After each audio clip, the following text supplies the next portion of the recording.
प्रयागराज के एक ऐसे घर के पास मौजूद हैं जिस घर को अतीक के लोगों ने कब्जा किया, ऐसा इनका आरोप है। इनका नाम है मोहनीस परवेज और इनकी पत्नी है श्वेता शर्मा। और इन दोनों ने बाकायदा मुख्यमंत्री योगी आदित्यनाथ से गुहार भी लगाई थी कि इनके जमीन को जबरन लिखवाया गया और ज्यादा वक्त हुआ नहीं है। अतीक अहमद उस वक्त जेल में था, परवेज भी जेल में था, लेकिन उनके लोगों ने डरा धमका करके लिखवाया है। क्या हुआ था और क्या है इस पूरा मामला? जी सर, 6 अक्टूबर को मेरे मामा ससुर और हस्बैंड दोनों को कहते हैं रणविजय सिंह और मोहम्मद आसिफ दोनों आए और गन पॉइंट पे उठा के लेके चले गए। अतीक के आदमी होने का डर दिखा के और मेरे नहीं होने पे वो ये बोले कि तेरी बीवी रायपुर में है और तेरे को वहीं से उठा लिया जाएगा और उसको मरवा दिया जाएगा। तो उस डर में मेरे हस्बैंड और मामा ससुर चले गए और उनको ये भी नहीं पता था कि वो करना क्या चाह रहे हैं। उनको साइन कराया गया और उनको वापस छोड़ दिया गया, क्योंकि सोचने वाली बात ये भी है ना कि मेरे मामा ससुर के अलावा इस कहते हैं प्रॉपर्टी का कोई अभी वारिस है नहीं और मेरी सास को ख़त्म हुए 1.5 साल हो गया है और इन लोग का नाम चढ़ा नहीं है, तो इन लोग एलिजिबल ही नहीं है इस ज़मीन को बेचने के लिए। तो इनका साइन कराने का कोई तुक भी नहीं बनता था सर, लेकिन उन लोग क्या सोच के कराए। और ये जो प्रॉपर्टी है इसकी कहते हैं सर्किल रेट 1,65,90,000 से ऊपर का है। कोई भी इंसान अगर अनपढ़ भी होगा तो इतनी बड़ी ज़मीन को 20 लाख में तो नहीं लिखेगा। फिर 15 लाख का 3 चेक लगवाए, जिसमें 15 लाख में 13 लाख रुपए इन लोग कैश वापस ले लिए। गाड़ी में बैठा के इन लोग को लेके जाते थे, कैश लेते थे। तो कितना पैसा कह करके इन्होंने एग्रीमेंट कराया था और कितना पैसा दिया? सर एग्रीमेंट हो रहा है करके इनको पता ही नहीं था, इनको तो उठा के लेके गए थे और साइन करवाए और वापस छोड़ दिए। तो पैसा जो आप कह रहे हैं 13 लाख रुपए कैश वापस लिए, किन से लिया, कितना? 5-5 लाख का 3 चेक इन लोग को लगाने के लिए बोला गया अकाउंट में। जब इन लोग लगवा लिए उसके बाद 13 लाख रुपए इन लोग से कैश वापस ले लिए, यानी कि 2 लाख रुपए इनके पास 2 लाख छोड़े।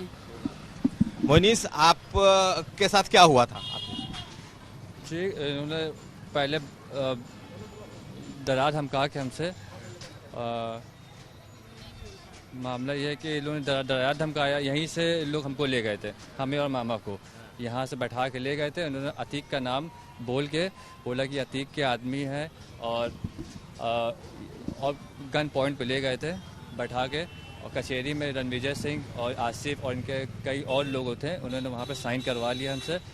और इन्होंने ये भी धमकी दिया कि ये वाइफ मेरी थी नहीं, यहाँ पर रायपुर में थी, तो उन्होंने यही बोला कि तेरी बीवी को मैं मरवा दूंगा, वहाँ पे मेरे आदमी लगे हैं। तो इसी वजह से अब इनको इतना डरा धमका दिया था, तो हमको कुछ समझ ही में नहीं आया और सीरियसली बता रहे कुछ नहीं समझ में आया। इन्होंने जब उनका नाम लिया तो हम और हमारे मामा डर ही गए थे और घर से भी नहीं निकलते थे ज़्यादा। और इनको भी बोलते थे कि तेरा सामान फेंक दूंगा। यहाँ बैठते अपने दोस्तों के यहाँ, वहाँ भी जाके बोला मैं सामान फेंक दूंगा, निकल जाओ यहाँ से, नहीं तो बहुत बुरा होगा। अभी थे साथ में? हाँ। जमीन किसकी है? हमारी है।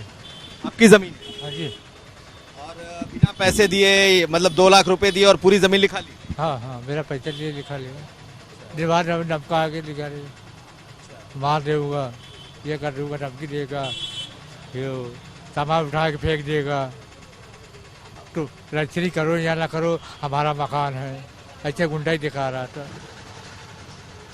आप लोग विरोध नहीं कर पाए? नहीं, कुछ नहीं को बोल पाए। अब भाई माफिया ग्रुप का आदमी है, मैं कैसे बोलूं? आप भी विरोध नहीं कर पाए? नहीं, उन्होंने ऐसा नाम ही ले लिया, कुछ विरोध करने का वही कुछ सवाल ही नहीं था। आप इसको लेकर के कहाँ कहाँ गई, किसका किसका दरवाजा खटखटाया? सर मैं 4 बार असिस्टेंट कमिश्नर के पास मिली, उसके बाद कहते हैं करैली थाना बहुत बार गई। करैली थाना तो कुछ सुनने को तैयार ही नहीं है और आकाश कुलहरी जी वो हमेशा रिपोर्ट मांगे कि सही रिपोर्ट कहते हैं उनको दी ही नहीं गई और सही ना मामला उनको बताया गया, तो वो भी क्या कर सकते हैं। हमारे यहाँ रमित शर्मा और आकाश कुलहरी जी अपने आप में इतने सही हैं कि अगर सही रिपोर्ट जाए तो हम लोग को किसी की ज़रूरत भी ना पड़े। मुख्यमंत्री से मुलाकात हुई आप? जी, मुख्यमंत्री जी से मुलाकात हुई और वो आश्वासन दिए कि अतीक के गुरुगोप पे वैसे ही कार्रवाई चल रही है, आप निश्चिंत होकर घर जाइए, आपका कहते हैं ज़मीन कोई नहीं ले पाएगा। ये बताइए कि अब तो दोनों को हमलावरों ने मार दिया है, आप लोग को लगता है कि अब आप लोगों की जमीन, आपका जो चीजें मिल पाएंगी? असद के एनकाउंटर के बाद से ये सब भागे हुए हैं सर। अब उम्मीद तो है कि चीज़ें मिल जाएं हमारी, और ये भी डर लगता है कि अतीक के लोग आज के तो हैं नहीं सर, उनके गुर्गे अपने आप में इतने सक्षम हो चुके हैं और इतने शक्तिशाली हो चुके हैं कि क्या पता थोड़े दिन बाद फिर एक्टिव हो जाएं। तो खाली अतीक और अशरफ के जाने से कुछ नहीं होगा, उसका गैंग खत्म करने के लिए उसके सारे गुर्गे खत्म करने और उनको कहते हैं सजा दिलवाना बहुत ज़रूरी है। तो अभी भी आप लोगों को डर है, खौफ रहता है?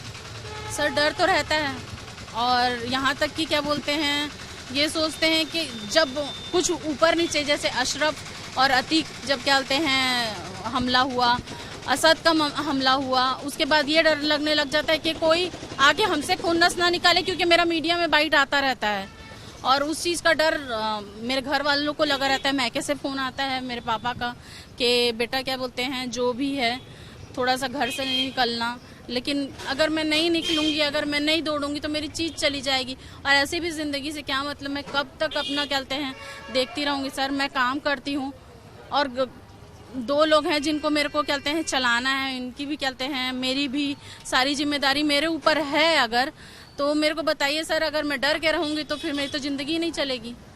सब पूछते हैं कि डरती है, तेरे को डर नहीं लगता? लगता है, मैं भी तो इंसान हूँ, पर कोई ऑप्शन नहीं है ना, कोई विकल्प नहीं है। हम आपको इस घर को दिखा दें, आप इस घर को देखिए, इस कोने से लेकर के और इस कोने तक, यानी कि 4 दुकानें हैं लगभग, और ये बिल्कुल मेन रोड पर है, ये खुलदाबाद का इलाका है।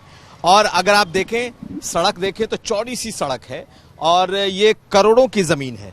प्रयागराज में ये जो प्रॉपर्टी है ये करोड़ों की प्रॉपर्टी है और महज 2 लाख रुपए इन्हें दे करके जबरन लिखवाया गया और बकायदा गन पॉइंट पर लिखाया गया। अतीक जेल में था, अशरफ जेल में था, लेकिन उसके लोगों ने बकायदा गन पॉइंट पर उसका नाम लेकर के लिखवाया।